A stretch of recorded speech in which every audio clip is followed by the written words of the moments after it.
Hello, everybody. I hope everybody's doing well. All right, getting ready for the Q&A. We apologize for the 4-minute delay, but we have some people still joining in as we go. So just thank you very much for coming today. All right, and we're going to kind of get started right away. All right, because the player Victor here has to leave in about a half an hour. So basically what is, we're going to be having two segments. The first segment, three segments. Victor is going to kind of give a little bit of a background, and then Coach Shabazz, our technical director, will be asking a series of questions regarding Victor. And during the time now, we have had some people answer questions, send us questions. Below, you'll have a Q&A tab. During that time, please go ahead and type in a question that you might have for Victor. We might not be able to answer all the questions, but please feel free and we'll get to it, okay? All right, so again, what I'm going to do now is I'm going to introduce you our technical director. If you don't know me, I'm David. I'm one of the directors here of the Academy, and we also going to introduce you Shabazz Parent, our technical director. Here we go.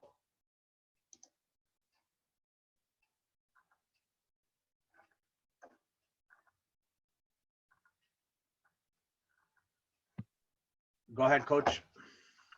Hey, how you doing? So everybody's queued up now? Yeah, everybody's ready to go. So you can, we're just waiting for introducing Victor, and then we'll be ready to go. Okay, guys. Here we have a limited amount of time, but I want everybody to welcome Victor Blasco. He's a member of Pacific FC, professional outfit in the CPL, and he's been very nice enough to spend some his evening tonight, giving us a little bit of chances to quiz him and ask him a little bit about his experience as a professional player. So first off, I want to everybody just give say hello for Victor, please. All right. Hello, guys. Okay. So I'm just going to start off by asking Victor you a couple of basic questions, you know what I mean? And one of the key things everybody wants to know is about a player like yourself is how long or when did you first start playing football? You know, for me, it's been not like a normal career because I stopped for 3 years before I signed for Pacific. But I started very soon when I was, I don't know, as soon as I could remember. I think like 5, 6 years old. I was always with a ball, and yeah, that's when I started playing. You know, 5 or 6 years old, right? And if you can give me a little bit of a brief background of what your youth career would have looked like. What clubs did you play for in your youth? Yeah, so I started playing at, as I said, 5, 6 years old. And then with Mallorca, you know, with their academy, you know, where you just sign up and play for fun. And by the time I was 8, I got a letter from Barcelona to go there and train for a couple of weeks. And you know, you could imagine how excited I was.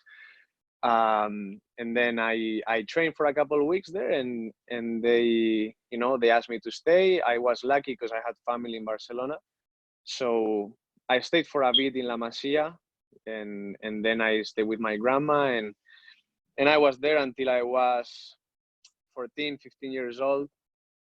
I was in a very, very competitive team. There was a lot of quality in that team.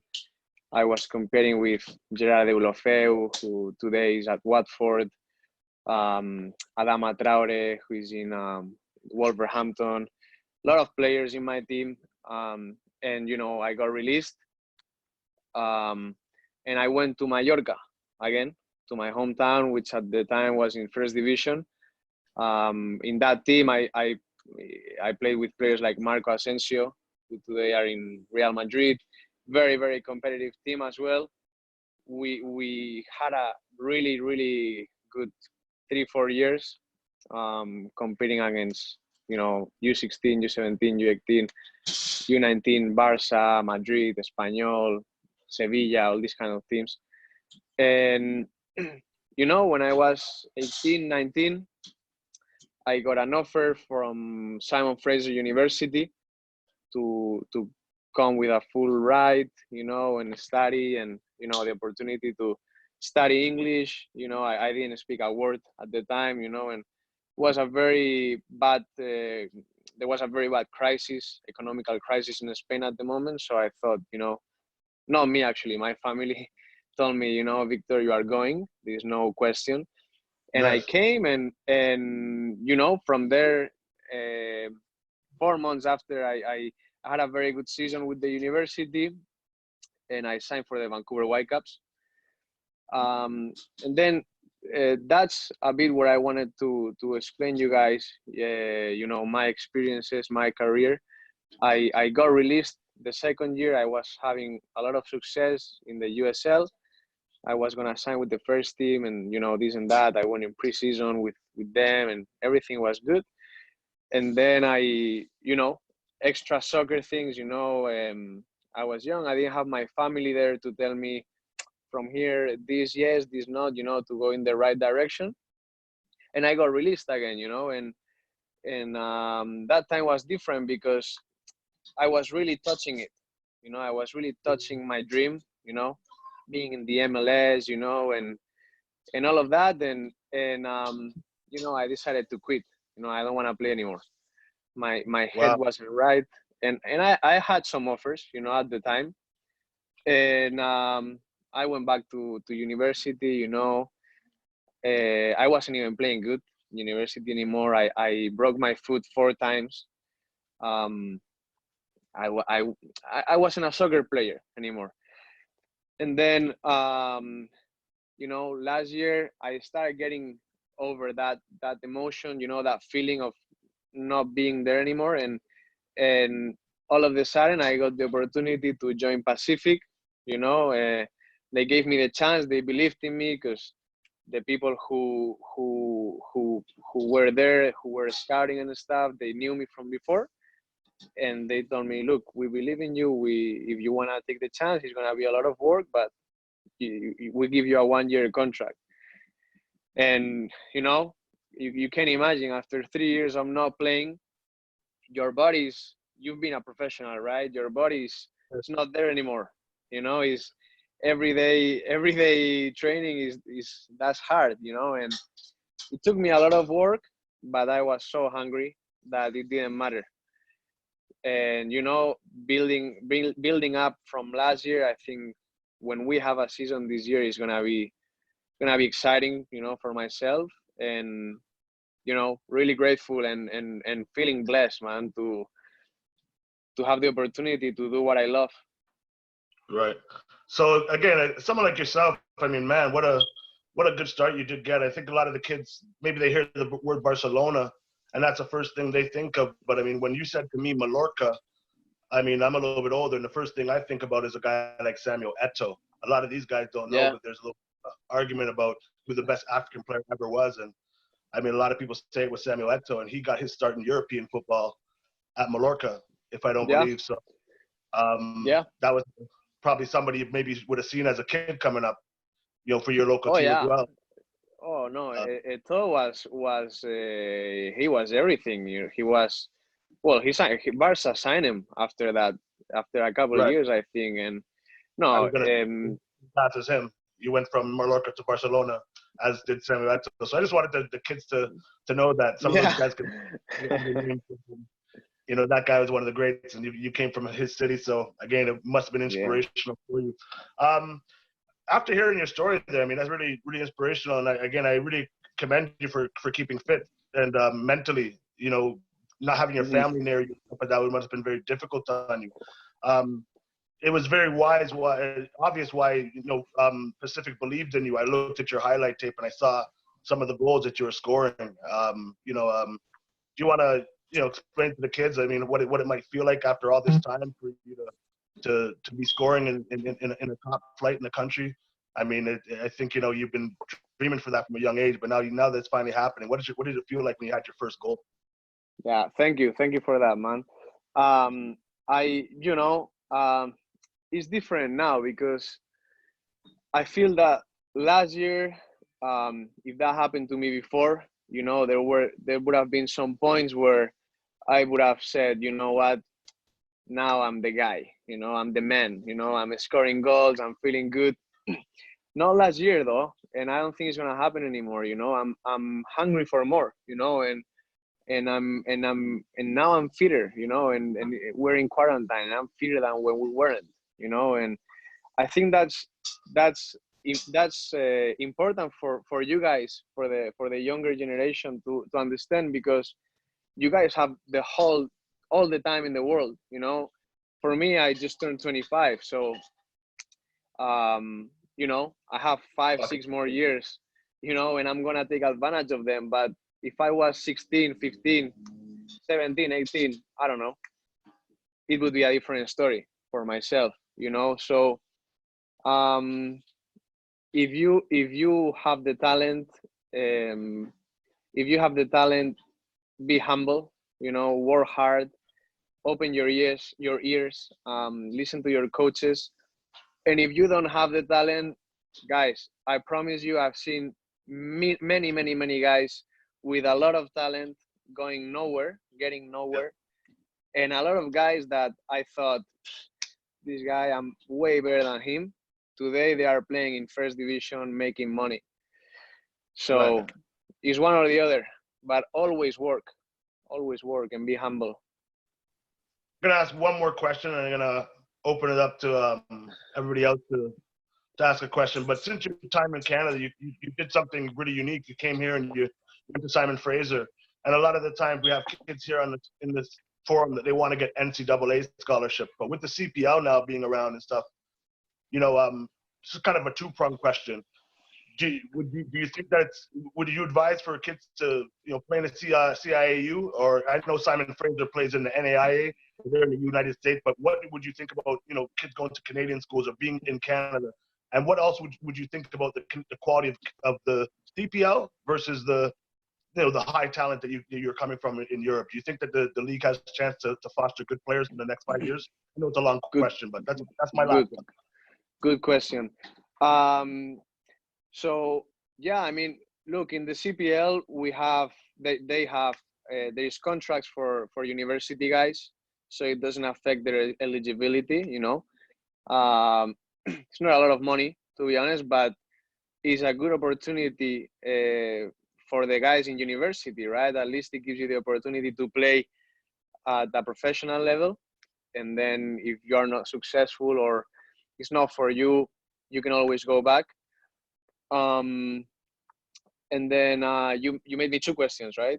The other one about the Yeah, level. yeah, level, yeah. Um, you know, a lot of people who doesn't know soccer or who don't really know what is to play at a professional level, a lot of people think, Canada, they don't know how to play, right? Or the MLS, bah. The MLS now is different because it's growing a lot and is getting into a serious level. But the CPL, for it to be the first year last year, man, I'm telling you, is very physical. Anyone can play, and you know, in my team, for example, we just signed a striker from Club America. Club America is the biggest team in Mexico. They play in the Azteca with 100,000 people, and he's coming here, you know. So that means the league is growing. York, I think they signed a guy from Corinthians, and one guy just got signed in ADO Den Haag, which is the first division in Holland. And the guy wasn't really playing, you know. So you know, I played in the USL. I played in Spain with really good players, top players, and I'm telling you, it's not easy to play here. You know, every team competes, every team is ready to go, and everything is physical. So I think the league is gonna just grow. You know, it's impossible that a country like Canada doesn't make it successful. You know, and yeah, obviously there is more talent. You know, in some places, like obviously you compare Barcelona or some teams in Spain and in Europe, but I think that Canada and the United States are gonna be able to compete with anyone. You know, compete. I'm not saying win or this and that, but compete very soon, because there's talent, there is passion, there is money. right? So Right. it's everything for it. Good stuff. All right, I'm gonna open up the floor for some questions now. 'Cause I know you got to go really quickly, so I'm gonna give these guys quick time. But you play with Delafeu, eh? I mean, that guy Yeah. for what? One of the best players in all the Premiership for me in terms of Oh attack. man, He is a he was insane. Yeah, he was. what a player. I mean, that's a guy that doesn't get enough credit. So just to know you know him is, I can just imagine what you've been around. So Yeah. I'm gonna put forward to get some of the kids in the academy to ask some questions. Okay, been Sounds great good. talking. Yeah. Yes. You too. You as well. Mm. All right, thank you, Victor. I really appreciate that, Coach Shabazz. All right, so at this time, we've had quite a few questions come in.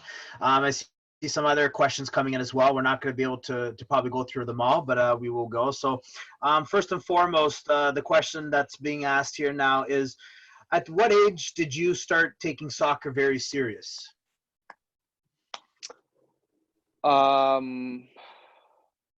Since very early, but I think everyone's different. I think the most important is to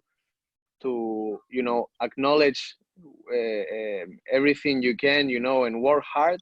For me, it was when I was about very serious 12 years old. Soccer was my life.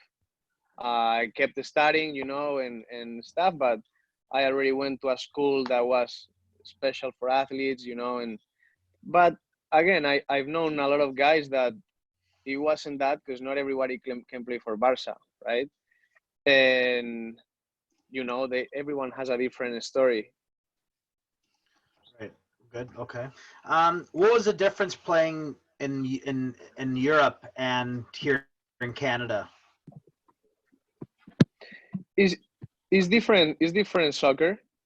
In Europe, there's a few guys that are touched, and they are just on a different level, and these guys are today playing in the biggest leagues and in the biggest teams. But as I said, this league is very, very physical. So there's guys playing in Europe that would struggle playing here, because it demands a lot from you physically, right? And so yeah, for me, that's the biggest difference. Okay, thank you. So how do you stop yourself from feeling the pressure in a game, like scoring a goal? Um,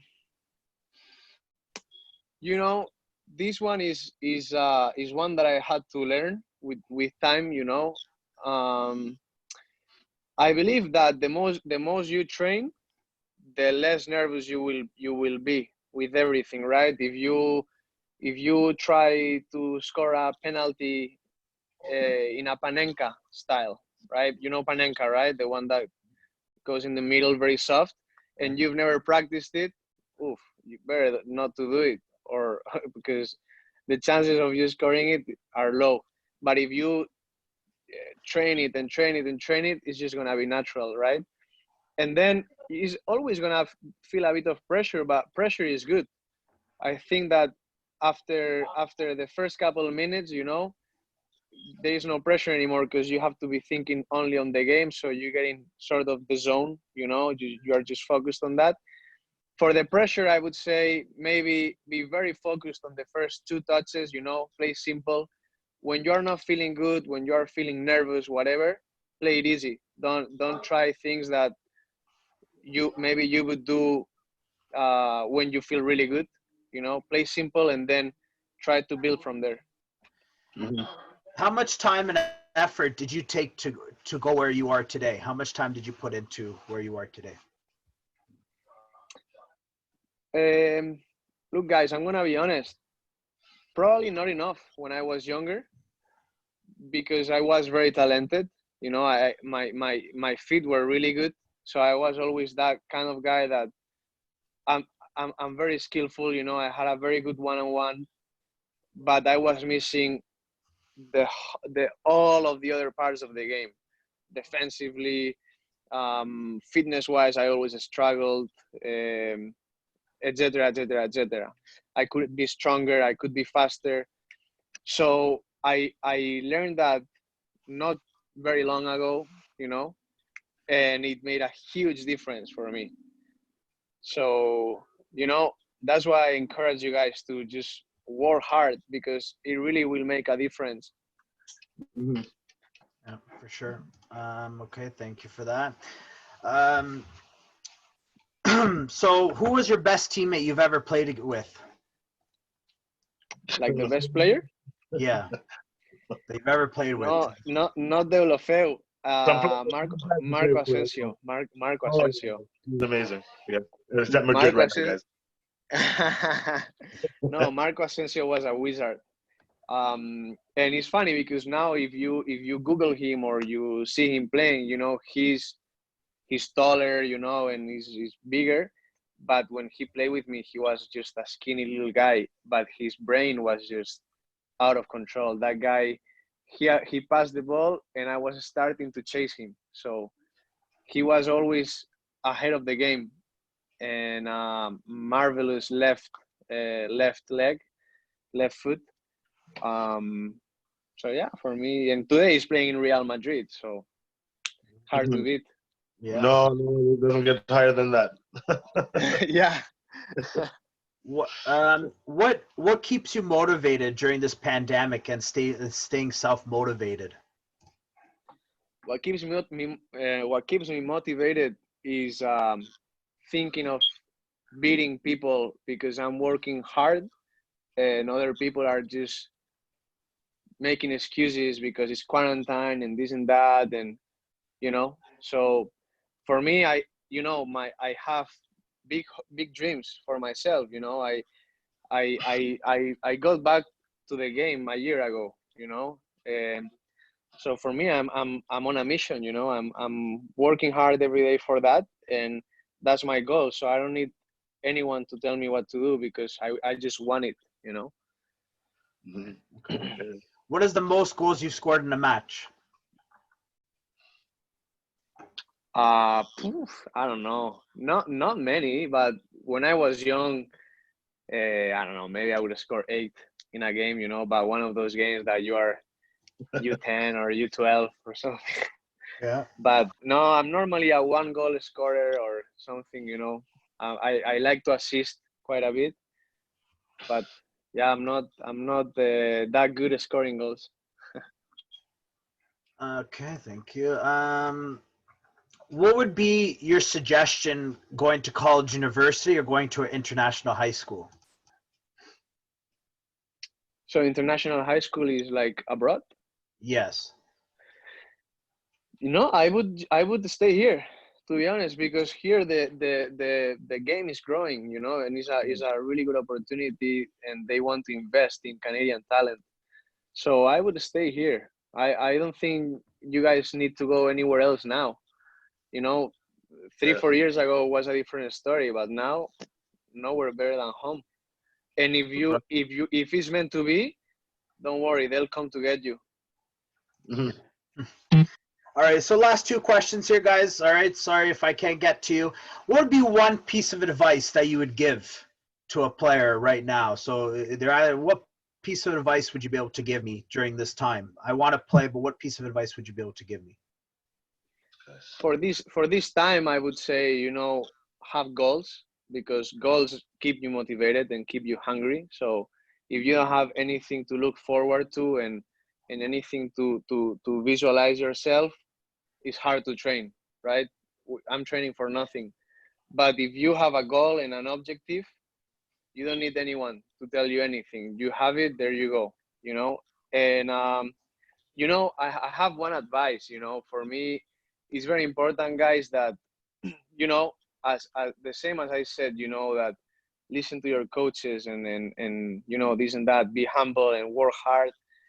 It's also important to know what you are good at, right? So for me, if my coach gives me cuts my talent, or my freedom in a way, might as well put me on the bench, because he's gonna take away my game, right? I'm good at what I'm good. So also believe in that, like, because sometimes there's people that you know try to change you and this and that. But then, look, guys, if you score one goal, nobody's gonna tell you anything, you know. And if you are a defender and you do this good, nobody's gonna tell you anything. So always have in mind, you know, what you're good at and have the confidence, but also have the courage, you know, to be humble and you know, have a bit of both. Great. Right. That's awesome. All right. Well, that's it, guys. Okay. Victor, you know, thank you very much for coming. All right. We really My pleasure. you know, we wish you the best of luck when everything, you know, when everything resumes. Have a wonderful season. We hope to see you here in Hamilton when it's the Forge. We'll cheer you on. We see who you are, and Nice. thank you very much for coming. We really appreciate it. And sorry, guys, if we didn't have a chance to answer your question. All right, but again, we really appreciate everything you do, and wish you the best of luck. Yeah, Special thank you thanks. so much. Yeah, thank you. And it was very nice for me too. You know, I hope that you guys took some positives out of that, and was my pleasure. Thank you very much. Excellent. So before, and while Victor logs off, we will share a highlight video so you can see some Victor's wonderful goals and what he's done. But take care, Victor. All right, and have a wonderful day. All right, and have a great long weekend for you and your family, and be safe. Okay. All right. Thank you, guys. Likewise. Okay. Take care. All right, guys. World, take care. Again, a short video will be played here of Victor. Thank you guys for tuning in. Next week, we will have Akin Shackelford. He is one of Chantilly's player veterans, and he's in the scholarship in the USA. And he'll be our special guest for next Thursday evening. Okay, so he will be our guest next week. So, anything else, Coach Shabazz, for these? No, that's it, guys. You know, look forward to. Hope everybody, you know, got a good understanding of what it was like to, you know, hear from a professional player. Like I said again, you'll hear from another player next week, and every single player's got a different story of how they get to the top. And the one thing I just like to say, it's most encouraging for the Canadian kids here in this forum, is that it took for, you know, basically for the CPL to come to life, and it gave Victor Blasco an opportunity. So his recommendation was for us to try and, you know, don't go too far, you know what I mean? Because the game is growing here. So I think those are important words from Victor, and I think that's all I have to say.